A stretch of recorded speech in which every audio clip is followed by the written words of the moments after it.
all truly spiritual, mystically inclined human beings in the world, and there are many millions, have an inkling, a sense throughout their life that this does not have to be the world we live in. During their visionary times, which could be an hour or two a day, minutes, it could be 3 weeks continuous where they're like floating and not really here. And you can't explain to anyone else what it's about, and you act like a fool, and you make like you're really with it, but you're gone, and you know it. Not a confused state, not a schizophrenia, a spiritual phrenia. And it's not like being at your high point when you're a great artist or so, I mean a performing artist. It's something inverse of that in a delicate sense. This sense that this world, the material universe, need not be. And we'll discuss that in some depth this morning. And from it we gain a confidence that nothing can possibly bring us to, except this knowing, this vision, this understanding that we together will fold up the whole thing in the near future. It's not about the social, political climate or anything else, or about the climate, or the stars in the sky, or names, or places, happenings. Nothing. It's about nothing. And from that, you're open to the entirety of the infinite divine sunscape of God. And God is ours, and we are His. We're one presence. It's so simple. Getting right to the point of the spiritual combat that we endure throughout our life and effectuate on behalf of those we love. The entire world, everything solid, the whole material world is supported by something that we'll call Satan, Lucifer, whatever. It's something very dark, and it really exists in and of this world system, this universe. It doesn't really exist, and the look of it is created by this force called Satan, because once you're spiritual, we talked about at the beginning here, mystically inclined, we feel an openness to this endless presence that we call God. Literally. And it happens in 1,000 different ways throughout the day and evening hours. And lovely things happen here and there, and dark things happen, and we learn from that. But basically we know that nothing solid exists. The world, it's an impression, even the leaves on the tree. God somehow meets us halfway through this, where we can like walk into the woods and the world disappears, but it's the woods are not there. God's simply meeting us as best can be done while we're here as God's fingertips and eyes and ears and heart and soul in the world. We've given ourselves to this. It's the whole idea of the cross.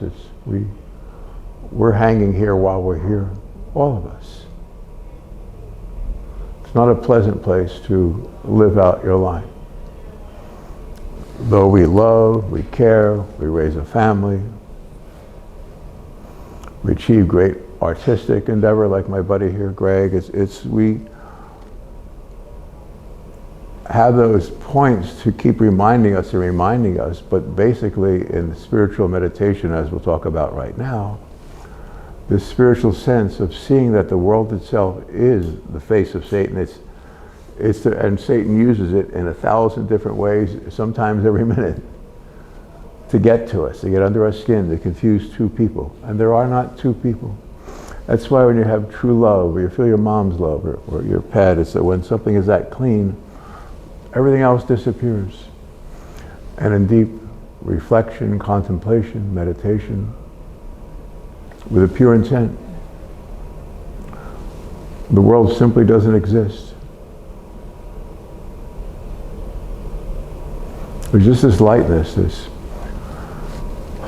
divine sweetness in the air night and day. And there is no night and day. We have no name, place, or face, or there's no beingness outside of this breathtaking kindness. It's the air we breathe. And we don't breathe, we just are. It just is. And the world never was. So for each of us, it's a divine birth. To be here, we've given up our identity as a divine presence, part of God Himself, to be here.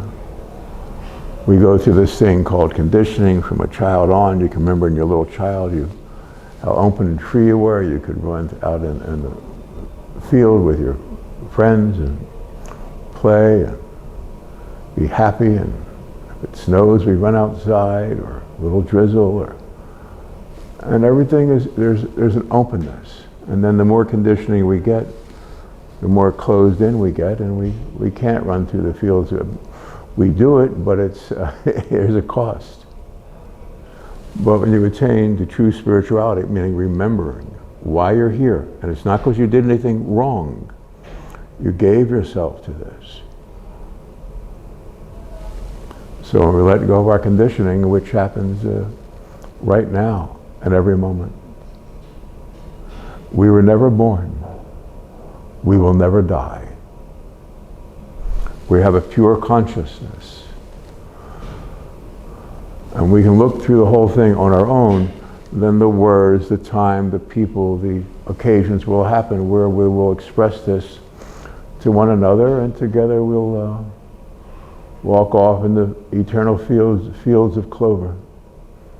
Little wild flowers here and there, and the hearts of the ones we love stepping to and fro with us until we turn to this golden light, this pure light, the true light that lights every man that comes into the world. You're made of light and kindness and truth. Again, the point being said right now is that none of this has to be. Names, places, circumstances. What we do is not react to anything. I helped an institute that taught non-evaluative therapy, where you train yourself, and a bunch of buddies of mine and friends, my teacher Rosamond French, who were just you look at each other, you be interested in one another, and not have a thought or a feeling. If you have a thought or a feeling, the other person feels like they're getting slapped.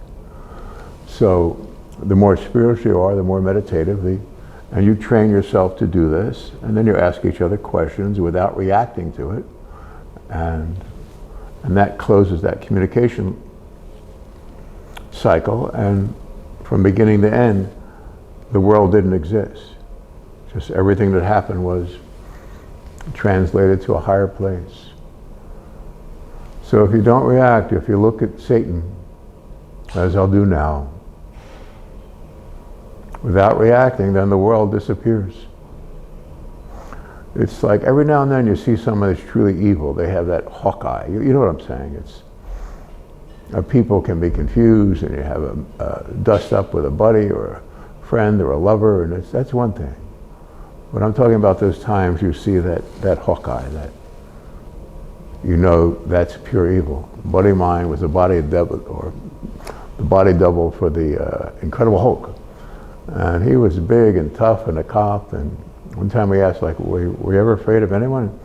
And he said, the Hillside Strangler. There's a guy who did some horrible things in the hills of LA, and he was sitting in front of him in the court, and this big giant guy, and he turned around and looked in the eyes, and he said that was the only time he was ever scared.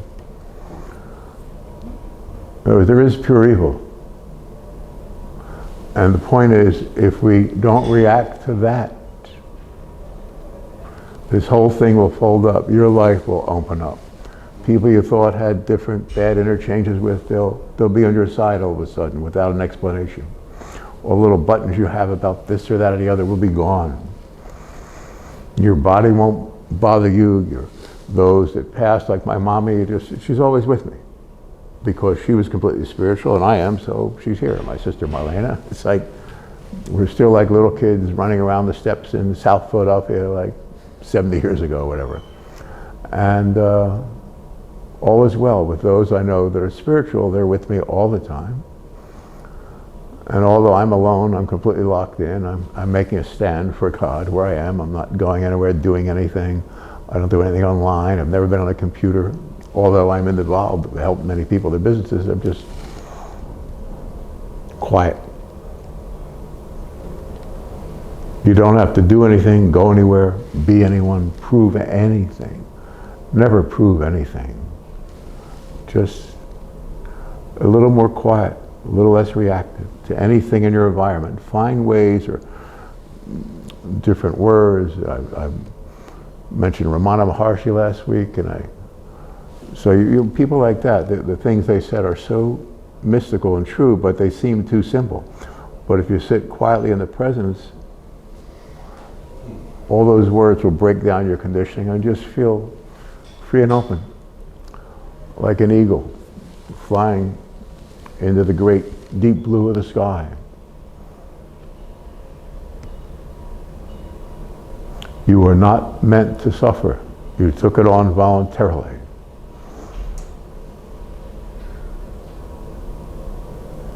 You are the Savior's light. What's being said is the entirety of the end time. We don't give it anything. Special ops soldiers, they're trained to not react to anything. They have all these high-end techniques that I'm expressing now. You'll find someone that does some, and they all work. So just, if taken to fruition, spend a little time with them, and then you'll see. Not this, not that. In other words, don't react to any thought. I can look at Satan in the eye and the entire material universe disappears, and I just see this endless golden, pure, beautiful exquisiteness that we call God. And the depth of it is eternity. There is a God. Your God's presence at this time to teach those you love and care for to not react. Is simply be present. Doesn't mean you don't care. It means that you have a higher emotion. It's beyond care or love or sweetness or kindness. It's just, oh. And as soon as you get there, it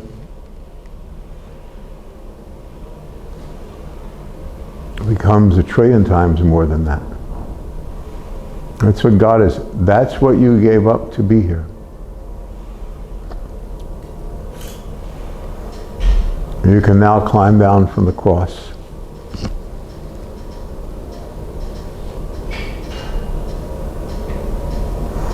This life will no longer be a horror show for you. You understand to look at this dark presence that projects the idea of a world and time and names and places and circumstances and wars and peace, all of it. That's how we fold it up. That's how we end it. Through worshiping God. In our quiet times, we spend hours in a spiritual reverie.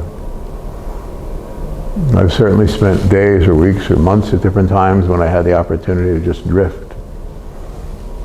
Sometimes it's hard. I feel like I weigh 1,000 pounds because I sit.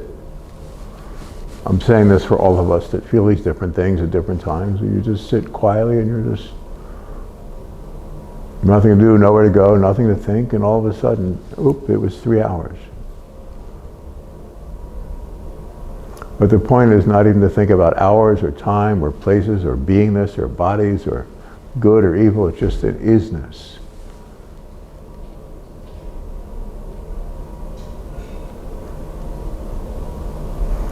So I can look at that thing, the hillside strangler, the presence inside him, Satan, and I have certainly had the opportunity to deal with that for 60 years very directly, and so I know what I'm saying is true. And I finally get to say more directly and clearly what the end game is. who we are, why we're here. We're one presence, there's one God, one holy light. It's your heart is God. Forget all the conditioning of the words, or this is that, or that, some personality feature, just And when you walk through that door, there's just the pure light, the true light. You are that, not this. You took this on. Imagine how holy and powerful and true and valiant you are to take all of this on. It's not the world. Enlightenment is that the world disappears. Not that you have some great happiness and then you'll die and other people will learn. No. This need not be. It's your time. This time around, you will fulfill a most holy destiny. You are the light of ages. And through the one we worship, we find more and more peace during our quiet times. Look at Satan in the eye. Don't be afraid of anything. Life, death, torture. I've lived through all these things. I'm just saying, I know this to be true. Not because but we all have certain areas that God has walked us through, and we all know what that is. We've all lost everyone and everything at points, bad health, this or that. No money, too much money.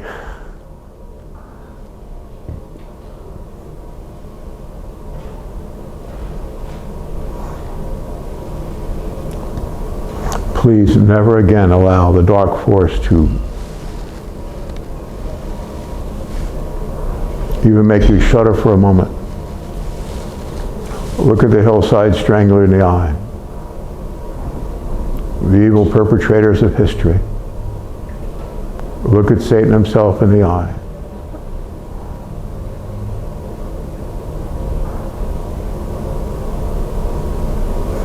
And he will flee from you.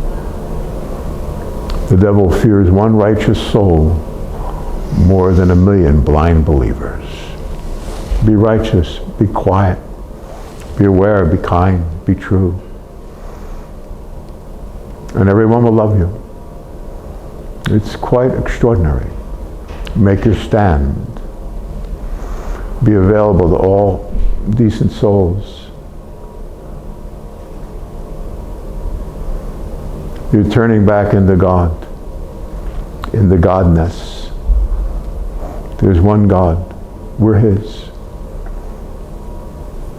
Please understand you took this on out of unimaginable courage, because it is a horror show. And it's not about us, but it's a horror show for everyone we love. Our parents won't show us the pain they lived through bringing us up, but they're aware of every moment where we're at. Imagine a real parent. You're not meant to suffer one more moment. Please understand these words. It's in a meditative experience. We're not physical bodies. There is no time or place or circumstance.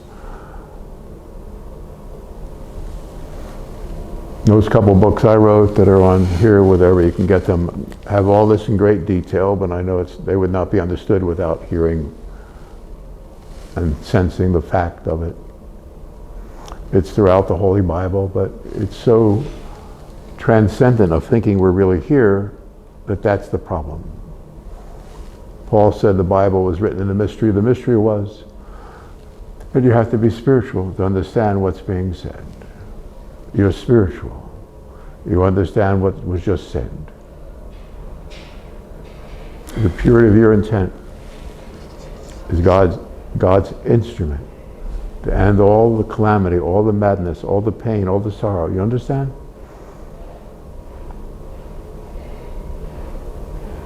I've done this for so many years in different ways, and every circumstance, so I know it can be, you can heal anything and everyone. But the main point is to heal the world by ending it. It's not a burden. Your burden is light. Thank you for listening. Thank you. Thank you, Mr. Skolta.